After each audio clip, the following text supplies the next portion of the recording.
வடக்கு மயிலாப்பூர் பெண்ணாத்தூர் சுப்பிரமணியன் அரசு உயர்நிலைப் பள்ளியில் தமிழ் ஆசிரியராகவும் தலைமை ஆசிரியராகவும் பணியாற்றி ஓய்வு பெற்றவர். செம்பருதி ஒளி பெற்று பொன்னிலவு புகழ் பெறுவது போல் பல்லாயிரக்கணக்கான மாணவர்களின் வாழ்க்கையில் கல்வி ஒளி ஏற்றியவரும் நம் பள்ளி தாளாளரின் நண்பருமான புலவர் திரு சு பழனிசாமி ஐயா அவர்களை பாரதியார் இலக்கிய மன்றத்தின் சார்பாக வருக வருக என இருகரம் கூப்பி வரவேற்கிறேன். வடக்கு மயிலாப்பூர் பெண்ணாத்தூர் சுப்பிரமணியன் அரசு உயர்நிலைப் பள்ளியில் ஆசிரியராக பணியாற்றி ஓய்வு பெற்றவரும் நம் தாளாளரின் நண்பருமான திரு ரா லட்சுமணன் ஐயா அவர்களை பாரதியார் இலக்கிய மன்றத்தின் சார்பாக வருக வருக என இருகரம் கூப்பி வரவேற்கிறேன்.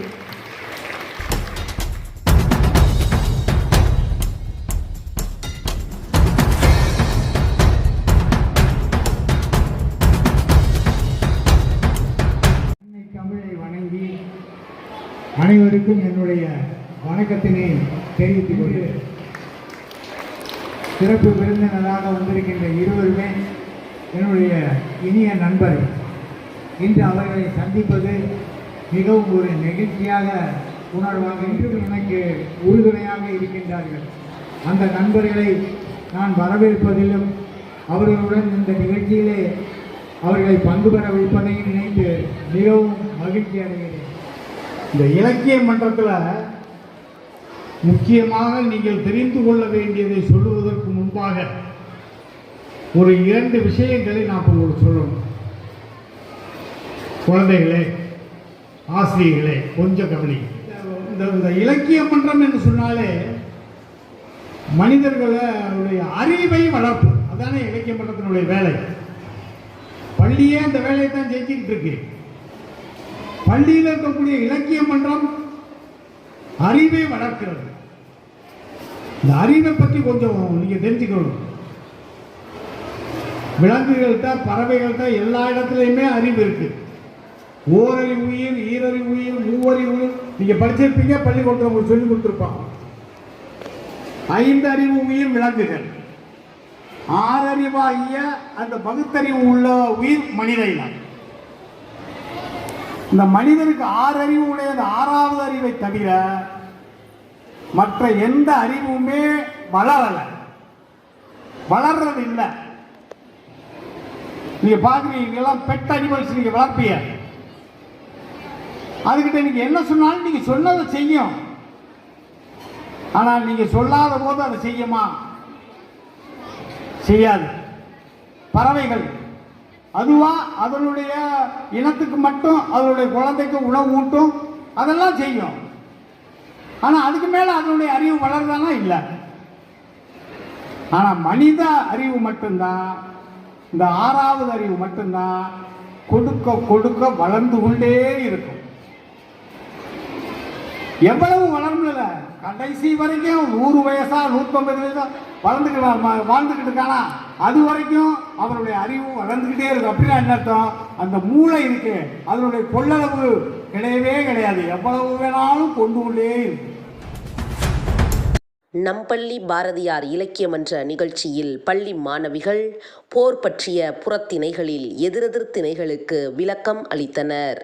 மேலும் புறத்திணைகளுக்குரிய பூக்களையும் காட்சிப்படுத்தி இருந்தனர். பள்ளி மாணவர்கள் 5 வகை நில மக்கள் போல வேடமிட்டு அவர்களின் உணவுப் பொருள்களை காட்சிப்படுத்தி இருந்தனர்.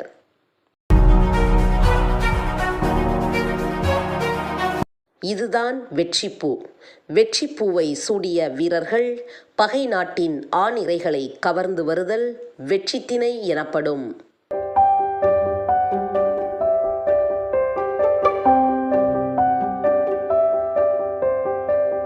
இதுதான் கரந்தைப்பூ. கரந்தைப்பூவை சூடிய வீரர்கள் பகைவர்கள் கவர்ந்து சென்ற ஆணிரைகளை மீட்டு வருதல் கரந்தைத்திணை எனப்படும்.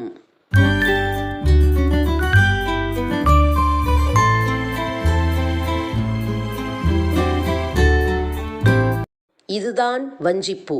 மண்ணாசை காரணமாக பகைவர் நாட்டை கைப்பற்ற வஞ்சிப்பூவை சூடி போருக்கு செல்லுதல் வஞ்சித்திணை எனப்படும்.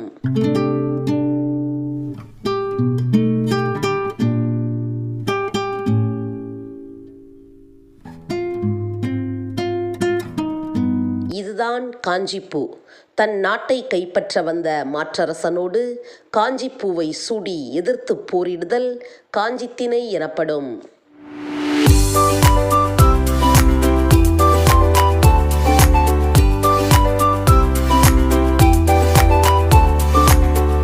இதுதான் நொச்சிப்பூ.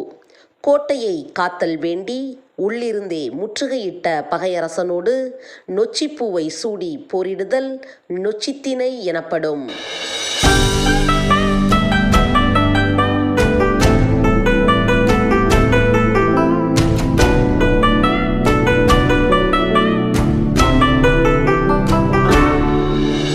இதுதான் உளிங்கைப்பூ. உளிங்கைப்பூவை சூடிய வீரர்கள் மாற்றரசனின் கோட்டையை சுற்றி வளைத்தல் உளிங்கைத்திணை எனப்படும்.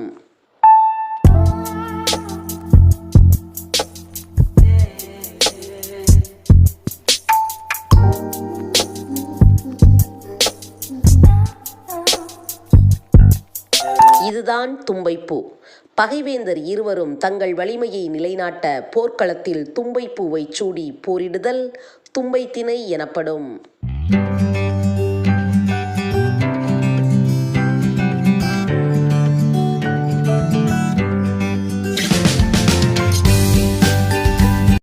இதுதான் வாகைப்பூ.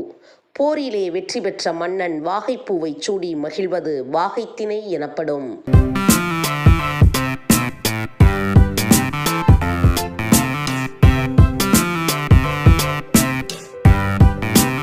நம் பள்ளி பாரதியார் இலக்கியம் என்ற நிகழ்ச்சியில் குறிஞ்சி நிலக்குறவனாக வந்த மாணவர் அந்நில உணவான தேன், கிழங்கு, திணை போன்றவற்றை காட்சிப்படுத்தி இருந்தார்.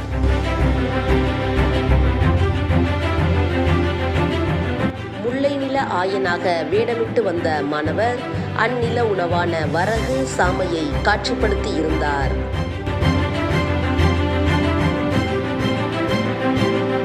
மருதநில உழவனாக வேடமிட்டு வந்த மாணவர் அந்நில உணவான செந்நெல்லையும் வெண்ணெல்லையும் காட்சிப்படுத்தி இருந்தார். நெய்தல் நில பரதனாக வேடமிட்டு வந்த மாணவர் அந்நில உணவான உப்பையும் மீனையும் காட்சிப்படுத்தி இருந்தார். பாலைநில எயினனாக வந்த மாணவர் கள்வன் வேடமிட்டு மற்ற நிலங்களில் வழிப்பறி செய்த உணவு வகைகளை காட்சிப்படுத்தி இருந்தார்.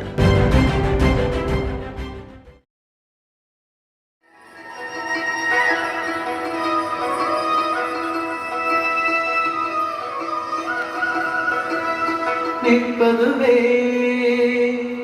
நடப்பதுவே பறப்பதுவே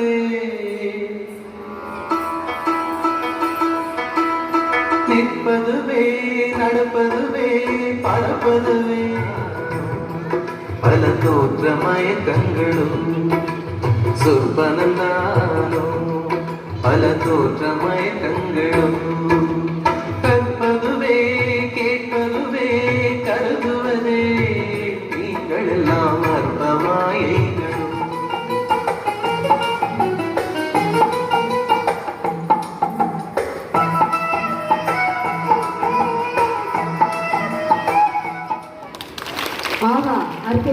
தமிழுக்கு முதல் வணக்கம்.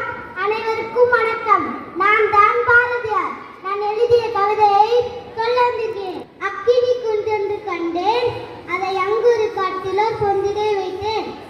என்று தனிந்தது காடு, தனது வீடத்திற்கு குன்றென்றும் முப்பென்றும் உண்டோ. தத்தருகிற திட்டோம் தேடி சோறு நிதம் தின்று பல சின்னஞ்சிறு கதைகள் பேசி மனம் வாடி துன்பம் மிக உழன்ற பிறர் வாட பல செயல்கள் செய்து நரை கூடி கிளப்பரோ மீதி கொடும் கூற்றுக்கிறன பின்பால் பல வேடிக்கை மனிதன் போலே நான் வீழ்வேன் என்று நினைத்தாயோ. அச்சமில்லை அச்சமில்லை அச்சம் என்பதில்லையே, உச்சிமீது வானிருந்து வீழுகின்ற போதிலும் அச்சமில்லை அச்சமில்லை அச்சம் என்பதில்லையே. நன்றி, வணக்கம். தமிழே உயிரே வணக்கம். தாய் பிள்ளை உறவம்மா உனக்கும் எனக்கும். அமிர்தே நீ இல்லை என்றால் அத்தனையும் வாழ்வில் கசக்கும் புளிக்கும். தமிழே நீ தரும் இன்பம் அடியேன் வேண்டும் என்று செம்மொழியாம் என் தாய் தமிழை வணங்கி என்னை ஈன்றவர்களுக்கும் ஆசிரியர்களுக்கும் பெரியோர்களுக்கும் தலை வணக்கங்களை தெரிவித்து பேச்சை தொடங்குகிறேன். இன்று நான் பேச வந்திருக்கும் தலைப்பு மாணவர்களை முடக்கும் சமூக ஊடகங்கள் இணையத்தின் மீதேறி ஊடாடும் கருவியாய் மாறினவோ அன்றே இவை சமூகத்தின் தவிர்க்க முடியாத ஒரு அங்கமாய் ஊடுருவிவிட்டன. Facebook, WhatsApp, Instagram, Telegram, Twitter, TikTok என சமூக ஊடகங்களின் பெயர்களை தெரியாதவர்கள் எவருமே இல்லை என்று கூறிவிடலாம். பிறந்த குழந்தை அம்மா என கூறும் முன்னேறே கூட இவைகள் அறிமுகமாகி விடுகின்றன. ஆனா அவனா கூட இவர்கள் யூடியூப் மூலமே அறிமுகமாகின்றன. தாத்தா பாட்டிகளின் மடியில் கதை கேட்ட காலம் மாறி தாத்தா பாட்டியே சமூக ஊடகத்தில் காணும் பற்றிய ஒரு ஆய்வறிக்கையின்படி 95% மாணவர்கள் இணையத்தை பயன்படுத்துவதாக கண்டறியப்படியாக பயன்படுத்தினால் செய்து முடிக்க முடியாத செயல் என்று ஒன்று இல்லவே இல்லை என்கிறார்.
பகுத்து கூறும். ஓரறிவு முதல் ஆறறிவு உயிரினம் வரையிலே உணர்ந்திடும் உடல் அமைப்பை பகுத்து கூறும். தொல்காப்புகள் தொல்காப்பியமும் ஒப்பற்ற குரல் கூறும் உயர் பண்பாடு. ஒலிக்கின்ற சிலம்பும் மேகலையும் சிந்தாமணியுடனே வளையாபதி புல்டலகேசியோ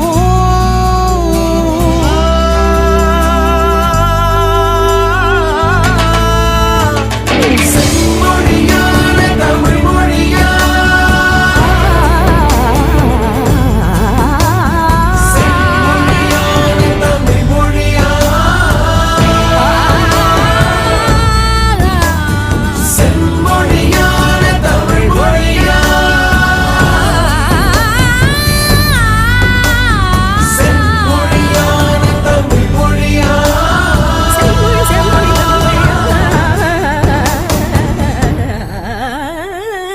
தமிழ் மொழியா